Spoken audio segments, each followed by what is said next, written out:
Hello students, मैं दीपिका सरफराज, पंडित जवाहरलाल नेहरू कला एवं विज्ञान स्नातकोत्तर महाविद्यालय बेमेतरा में अतिथि सहायक प्राध्यापक वाणिज्य विभाग में पदस्थ हूँ।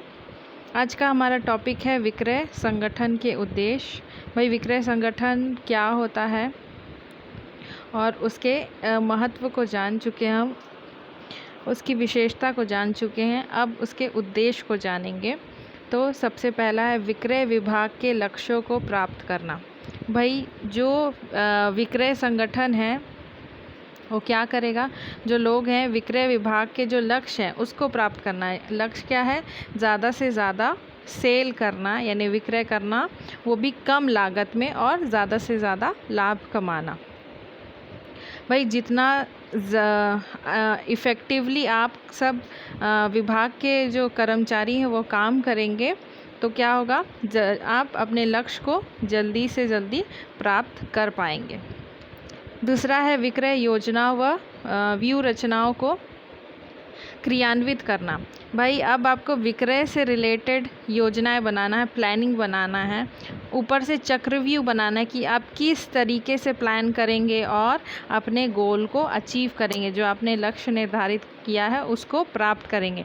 तो आपको योजना बनानी और वैसा व्यू रचना बनाना है ताकि आप जिसको टारगेट कर रहे हैं, यानी सेल्स को टारगेट कर रहे हैं, तो वो सेल आपका ज़्यादा से ज़्यादा हो सके। तीसरा है विक्रय कार्यों का बंटवारा करना।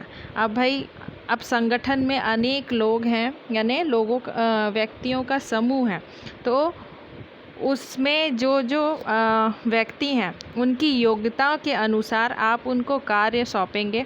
जिस कार्य में जिसका कौशल है या फिर कुशल है जिस कार्य में, उस कार्य का कार्यभार आप उस कर्मचारी को देंगे ताकि वो अपने कार्य को बहुत अच्छे से निभा सके, अपने दायित्व को निभा सके और आपको लक्ष्य निर्धारण की ओर बढ़ने में मदद कर सके। नेक्स्ट है अधिकारों व दायित्वों को निश्चित करना। यानी अब जो आपके कर्मचारी हैं उनका अधिकार और दायित्व आपको निश्चित करना है, उनको कुछ पावर्स देने हैं और कुछ रिस्पॉन्सिबिलिटीज़ देनी है जिससे वो अपने काम को निश्चित ढंग से कर सकें।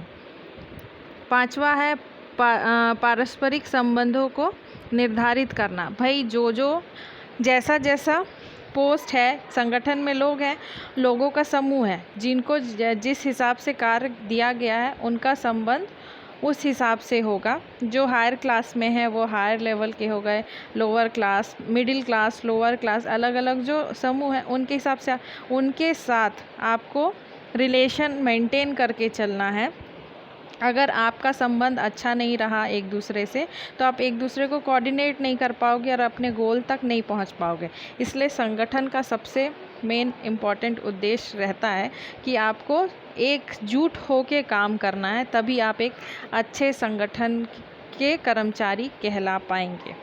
अगला है विक्रय के लिए आवश्यक साधनों व उपकरणों को एकत्रित करना। विक्रय के लिए जो आवश्यक साधन हैं या उपकरण है, जैसे जो सेल्समैन है उनको आप प्रेजेंटेशन के लिए कैटलॉग दे रहे हैं, बुकलेट दे रहे हैं या फिर वस्तु की सूची दे रहे हैं जिसमें एक तरह से प्रोडक्ट के बारे में सारी जानकारी, तभी तो वो एक आपके प्रोडक्ट को बहुत अच्छे से प्रेजेंट कर पाएगा कस्टमर के सामने। तो इसलिए जितने भी आवश्यक साधन हैं उनको एकत्रित करना है।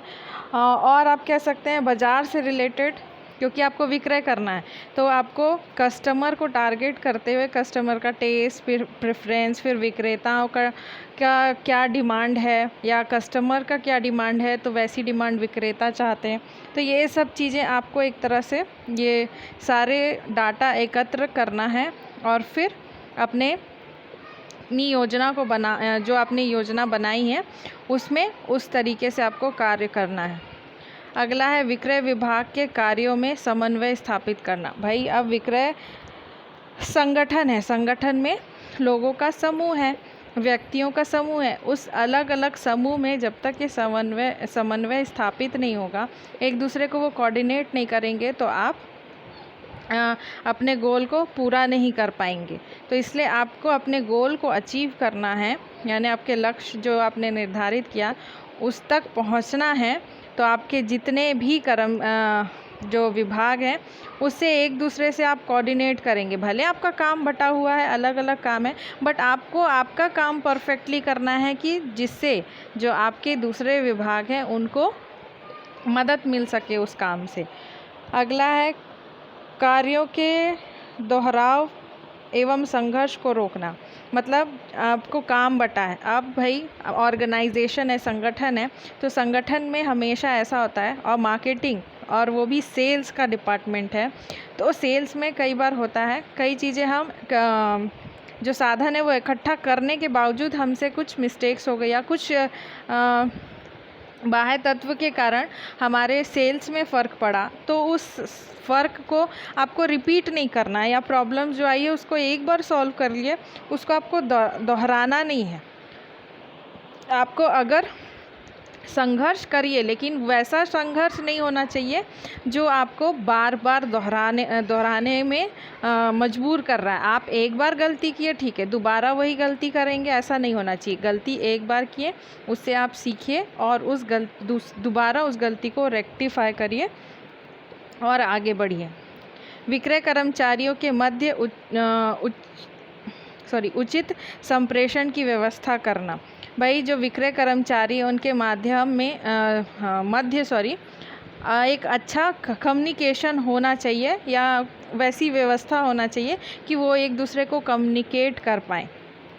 भाई अगर आप वैसा एटमॉस्फेयर बना के रखे रहोगे, जैसे आपको समन्वय स्थापित करना, जब तक कि आप एक दूसरे के साथ संप्रेषित नहीं होंगे या बातचीत नहीं करेंगे या अपने विचारों को, अपने भावनाओं को व्यक्त नहीं करेंगे सामने, तो वो जो अदर विभाग है वो आपको हेल्प नहीं कर पाएगा। इसीलिए जो कर्मचारी है उनके साथ भी आपको संप्रेषण बनाए रखना है। अगर कोई दिक्कत हो रही है तो आपको अपने उच्च अधिकारी को बताना है ताकि वो आपको सॉल्यूशन ढूंढ के दे, या कुछ चीज़ें हैं अगर आप मोटिवेट हो रहे हो तो उच्च अधिकारी को आपको इनिशिएटिव देना चाहिए। ये एक तरह से संप्रेषण का तरीका है। अगला है विक्रय व्ययों एवं लागतों को न्यूनतम रखना। भाई जो खर्चे हैं उसको आपको कम करना है, क्योंकि व्यापार में या व्यवसाय में हम सीखते हैं कि कम लागत में ज़्यादा मुनाफा कमाना। तो आपको अपने खर्चे को कम करना है, अपने जो एक्सपेंसेस है उसको कम करना है, लेकिन आपको उस कम एक्सपेंसेस में प्रॉफिट ज़्यादा से ज़्यादा कमाना है। अगला है विक्रय शक्ति की क्षमताओं एवं योग्यताओं का प्रभाव उपयोगी करना। भाई जो विक्रय शक्ति है उसमें जो क्षमता है या फिर योग्यता है, उनमें जो एबिलिटी है या कैपेसिटी है उसको प्रभावी उपयोग करना। अगर आपके जो विभाग में लोग हैं वो बहुत इफ़ेक्टिव हैं और कुछ नया करने के इच्छुक हैं और आपको कभी अपने विचार व्यक्त करते हैं, तो आपको उसको एक बार सुनना चाहिए। हो सकता है उससे आपको आगे बेनिफिट हो, आपके सेल्स में बेनिफिट हो, क्योंकि हमारे संगठन में कई ऐसे लोग होते हैं जिनके में कुछ एक्स्ट्रा गुण होते हैं जो उनके में छुपे होते हैं। तो उस गुण और क्षमताओं को, योग्यताओं को आपको उपयोग करके अपने लक्ष्य की प्राप्ति करना है। नेक्स्ट है विक्रय शक्ति का उचित नियोजन, निर्देशन एवं विकास करना। भाई आपके जो विक्रय शक्ति यानी आपके जो एम्प्लॉयज़ हैं उनको आप एक अच्छे प्लानिंग के अनुसार काम करिए, या फिर उनको ऐसा निर्देश दीजिए कि वो आपका काम परफेक्ट करें और उनके में भी डेवलप्ड हो, ताकि अगर कोई अच्छा काम कर रहा है तो आप उन्हें मोटिवेट करिए ताकि आपके डेवलप में और विकास, आपके लिए वो नया इनोवेशन कर पाएँ, कुछ नए परिवर्तन या प्रवर्तन कर पाएँ आपके डिपार्टमेंट में। तो ये सब भी करना चाहिए आपको। लास्ट है विक्रय विधियों, पद्धतियों एवं कार्य प्रणालियों से विक्रय कर्मचारियों को अवगत कराना। भाई जो मेथड्स या फिर जो भी आप कार्य प्रणाली यानी टेक्निक्स यूज़ करते हैं विक्रय के लिए, वो आपके कर्मचारियों को भी बताना। यानी एक तरह से आपको विक्रय नीति जो आपकी है वो आपके कर्मचारियों को बताना है, ताकि वो उस नीति के अनुसार अपने काम को सुचारू ढंग से कर सके। अगर आप अपने में ही नीति रखेंगे या अपने में ही वो पद्धति रखेंगे तो भाई जो कर्मचारी हैं वो ग्राहक तक आपके उस पॉलिसी को नहीं पहुंचा पाएंगे।